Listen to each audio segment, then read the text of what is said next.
जय श्री राधे कृष्ण। आइए आज आप सब सुनेंगे नवरात्रि के तीसरे दिन श्री दुर्गा सप्तशती चौथे अध्याय की कथा। जो भी भक्त सच्ची श्रद्धा के साथ नियम और निष्ठा के साथ नवरात्रि का व्रत धारण करते हैं, नवरात्रि में 9 दिनों तक माता दुर्गा के 9 स्वरूपों का पूजन करते हैं, इस दौरान दुर्गा सप्तशती का पाठ करते हैं या श्रवण करते हैं, इससे माता दुर्गा अपने भक्तों पर अति प्रसन्न होती हैं तथा अपने भक्तों के सभी प्रकार के मनोरथ को सिद्ध कर देती हैं। तो आइए सुनते हैं श्री दुर्गा सप्तशती चौथे अध्याय की कथा।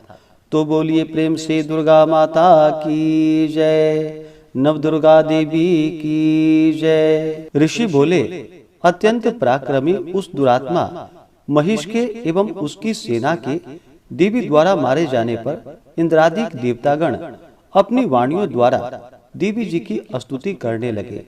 जिस देवी जी ने अपनी शक्ति से सारे जगत को व्याप्त कर लिया है, जिसका स्वरूप सभी देवताओं की शक्तियों का समूह है, सभी देवता एवं महर्षि जिसकी पूजा किया करते हैं, उस अंबिका देवी को हम प्रणाम करते हैं। वही देवी हमारा मंगल करे, जिसके अतुल प्रभाव का एवं बल का भगवान शेषनाग, ब्रह्मा तथा हरि भी वर्णन नहीं कर सकते हैं।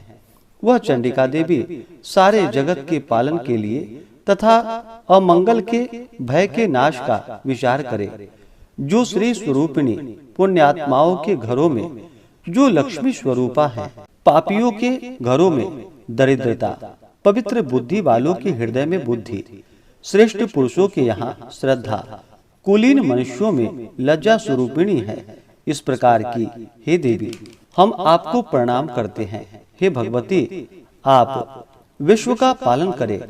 हे मातेश्वरी, आपके इस अचिंत्य रूप का असुरों के क्षय करने वाले आपके महान पराक्रम का एवं देवता तथा असुरों के सामने संग्राम में किए गए आपके अद्भुत चरित्रों का वर्णन हम किस प्रकार कर सकते हैं। हे भगवती, आप संपूर्ण जगत का कारण हो। सत्व, रज, तम इन तीनों गुणों वाली होते हुए भी आप अजय हो। दोषों के कारण हम लोग आपको जान नहीं सकते हैं।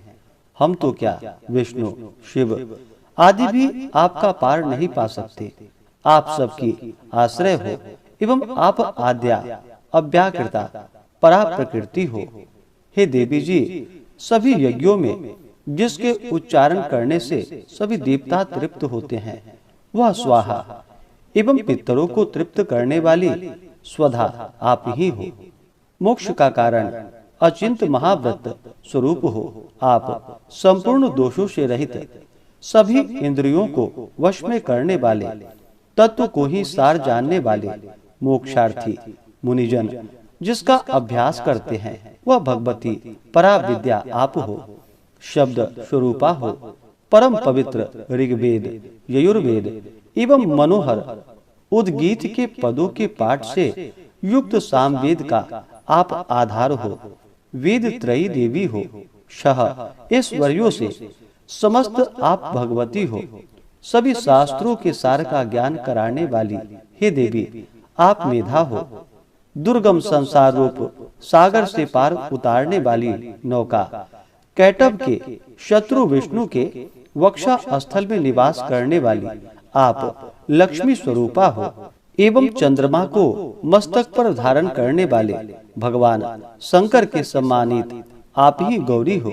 यद्यपि आपका मुख स्वर्ण से भी उत्तम कांति से सुंदर तथा परिपूर्ण चंद्रमा के बिंब का अनुकरण करने वाली निर्मल मंद मुस्कान से शोभित है, तथापि इस प्रकार के चंद्रमुख को देखकर क्रोध से परिपूर्ण महिषासुर ने झट ही उस पर प्रहार कर दिया। यह एक अद्भुत बात है। उससे भी अतीव अद्भुत एवं विचित्र बात यह है कि जब वही मुख क्रोध से युक्त हो, उदय होते हुए चंद्रमा की भांति लाल लाल था। तनी हुई भौहें अति विकराल थी। ऐसा देखकर महिषासुर ने अपने प्राण तुरंत नहीं छोड़ दिए। भला कौन होगा जो क्रोधी यमराज को देखकर भी जीवित रह सके। हे देवी जी, आप प्रसन्न हो। आपकी प्रसन्नता से जगत का अभ्युदय होता है और क्रोध भर जाने पर से आप तत्काल ही कितने कुलों का नाश कर डालती हैं। सर्वदा उन्नति दाता देवी जी, आप जिन पर प्रसन्न होती हैं वे ही देशों में सम्मानित होकर धन तथा यश पाते हैं और उनका धर्म भी शिथिल नहीं होता है। आपकी कृपा द्वारा ही पुण्यात्मा पुरुष धर्म संबंधी कार्य प्रतिदिन किया करते हैं। आपकी कृपा से स्वर्ग लाभ होता है। इसी कारण आपसे बढ़कर कौन है। सबके लिए उपकार करने वाली हो, आप सर्वदा दयामयी हो। ये राक्षसों के वध करने से जगत सुखी हो। ये राक्षस कभी नरक के लिए चिरकाल तक भले ही पाप करते हों, संग्राम में इनका वध आपने इसलिए किया है कि मुझसे मारे हुए यह स्वर्ग में चले जाएं। यही मन में रखकर हे देवी जी, आपने असुरों को केवल देखने मात्र से ही भस्म नहीं कर शत्रुओं पर शस्त्रों का प्रहार क्यों कर दिया। इसका भी कारण होकर वह उत्तम लोक में मरकर पहुँचे। इस प्रकार आपके यह विचार अति उत्तम है। आपका शील स्वभाव दुराचारियों के दुष्ट स्वभाव को निवृत्त करने वाला है और आपका रूप अचिंत्य है। आपकी अन्य किसी के साथ तुलना नहीं हो सकती है। आपका पराक्रम तो देवताओं के पराक्रम को नाश करने वाले दैत्यों को नाश करने वाला है। इसी प्रकार आप शत्रुओं पर भी दया किया करती हो। आपके पराक्रम की तुलना में हे देवी किसके साथ हो सकती है। और आपके रूप भी तो परम मनोहर है, परंतु शत्रुओं को भयदायक है। हृदय में कृपा एवं युद्ध में निष्ठुरता त्रिलोक भर में केवल आप में ही दिखाई देती है। हे देवी जी, शत्रुओं का नाश करके इन सारी त्रिलोकी की आपने रक्षा की। संग्राम भूमि में उन दैत्यों का विनाश करके उन्हें स्वर्ग में पहुंचा दिया और हमारा भय भी दूर कर दिया, जो कि हमें उन्मत्त दानव डराया करते थे। हे माता, आपको नमस्कार है। हे देवी, शूल से हमारी रक्षा करे।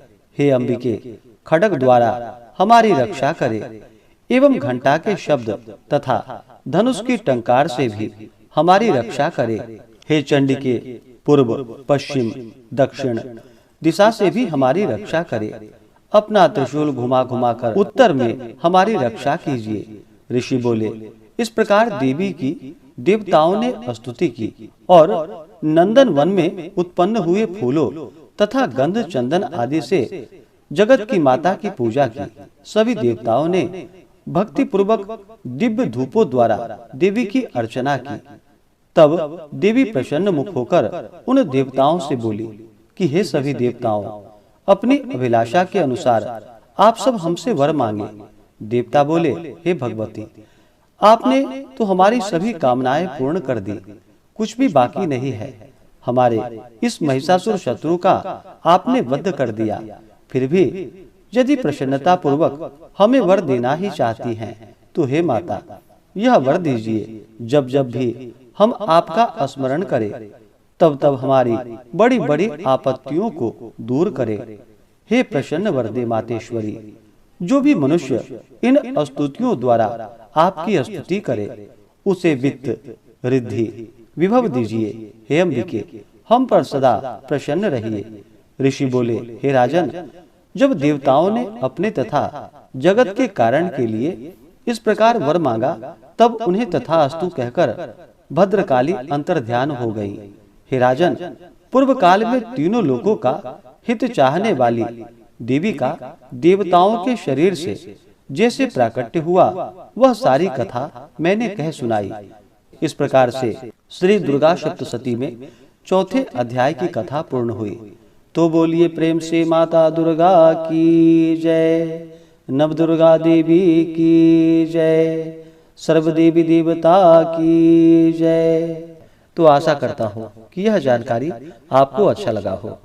इसी प्रकार से ज्ञानवर्धक जानकारियाँ प्राप्त करते रहने के लिए, व्रत पूजा के बारे में जानने के लिए, कथा को सुनने के लिए चैनल पे अगर आप पहली बार आए हैं तो चैनल को लाल बटन दबा करके सब्सक्राइब करें साथ में बेल आइकन घंटी को दबाएं ताकि आने वाली वीडियो का नोटिफिकेशन आपको समय से मिलता रहे।